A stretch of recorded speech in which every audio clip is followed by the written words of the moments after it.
नमस्कार मित्रों, एक बार फिर आपका स्वागत है मेरे अपने कार्यक्रम द अनुराग हर्ष शो में। जैसा कि आपको पता है कि हम हर रोज कुछ न किसी मुद्दे को लेकर आपके बीच में चर्चा करते हैं और आज हमारी चर्चा का जो विषय है वो विषय है कि आखिर किस तरह से देश और दुनिया में कोरोना के हालात हैं।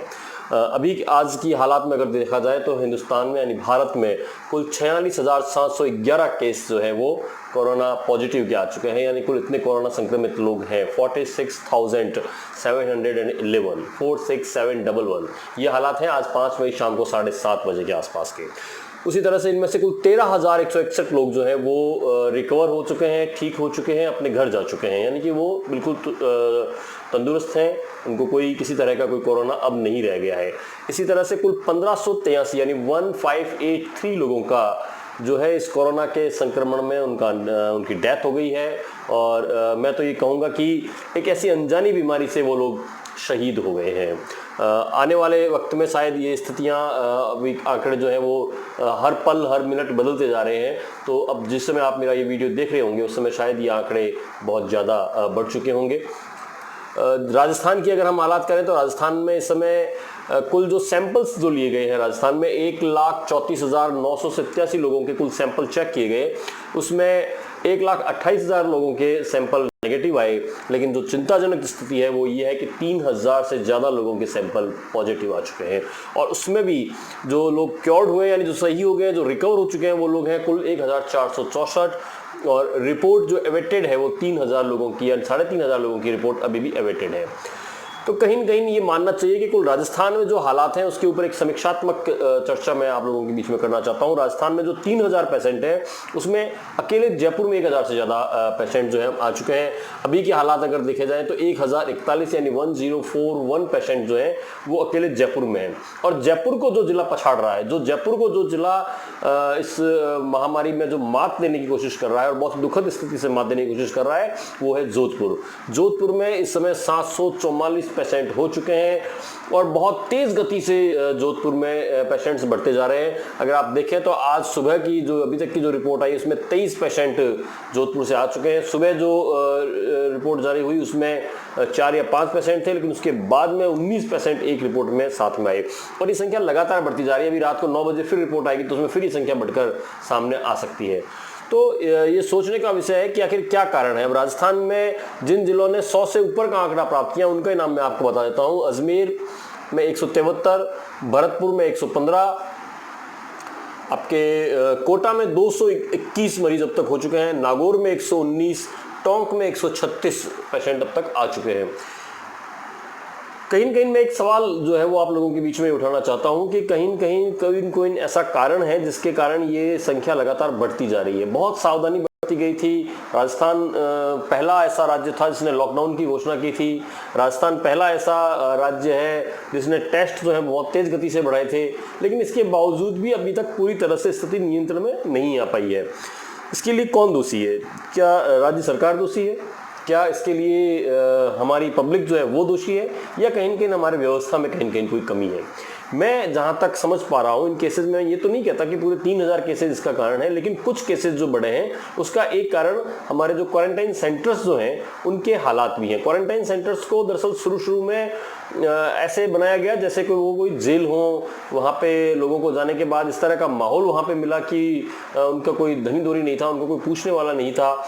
तो वहाँ जैसे समझिए कि आप 10 लोगों में से 10 लोगों को लेके गए क्वारंटाइन सेंटर में, इस आशंका में लेकर गए कि शायद इनमें से किसी को कोरोना पॉजिटिव हो सकता है और उन 10 के 10 लोगों को एक साथ वहाँ पे रखा गया।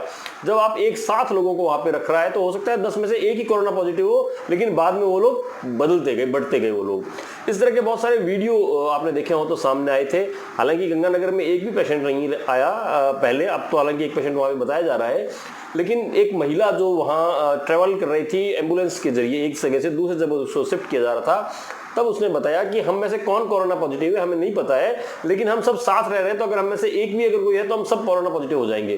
तो ये जो ले जाने की व्यवस्था है जहाँ पे रखा गया, अगर मैं बात करूँ तो जितने भी सेंटर्स हैं, कोटा का एक वीडियो वायरल हुआ था उसमें भी ये दिखाया गया कि एक विवाह का शायद कोई वो शायद भवन रहा होगा, वहाँ पे बड़ी संख्या में लोगों को एक साथ रख दिया गया और एक हॉल लंबे के अंदर, उसके अंदर जो बिस्तर है वो लगा दिए गए, उनके पलंग लगा दिए गए, और टॉयलेट्स वहीं पे यूज़ हो रहे हैं, वही टॉयलेट्स यूज़ हो रहे हैं। तो क्वारंटाइन सेंटर्स को बड़ी दुखद स्थिति में मैं कह सकता हूँ वहाँ पे लोगों के हालात थे, एक साथ वो लोग रह रहे थे, और वो उसी कारण से ये आंकड़ा अगर वहाँ पे एक पॉजिटिव रहा होगा तो उसने कई लोगों को पॉजिटिव कर दिया।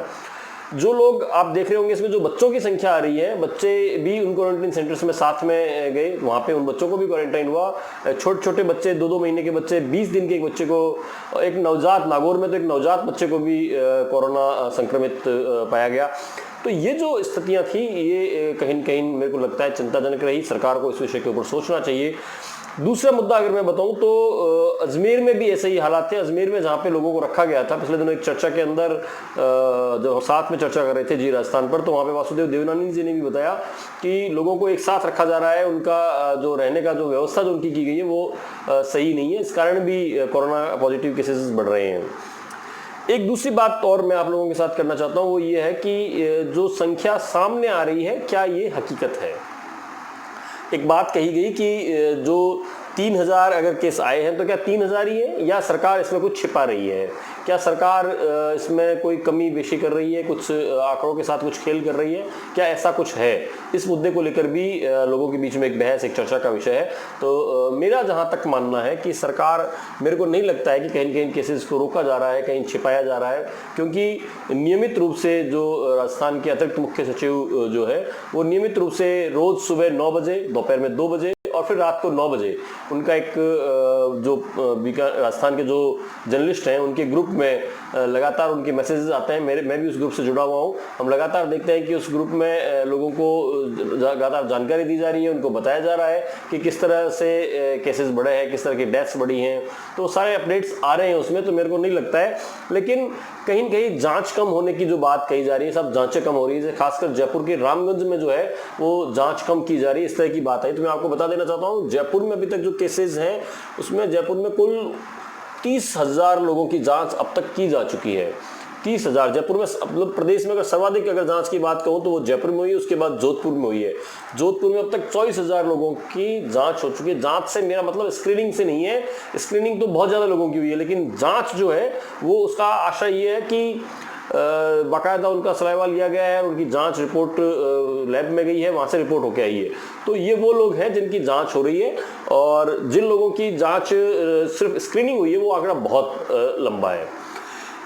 तो ऐसा मेरे को प्रतीत नहीं होता है कि सरकार किसी चीज़ को छिपा रही है, क्योंकि छिपाने से सरकार को कोई फायदा नहीं है, क्योंकि जितने संख्या में केसेस बढ़ेंगे उतने ही ज़्यादा अगर नहीं जांच की जाएगी तो केस बढ़ेंगे और सरकार की ज़्यादा बदनामी होगी।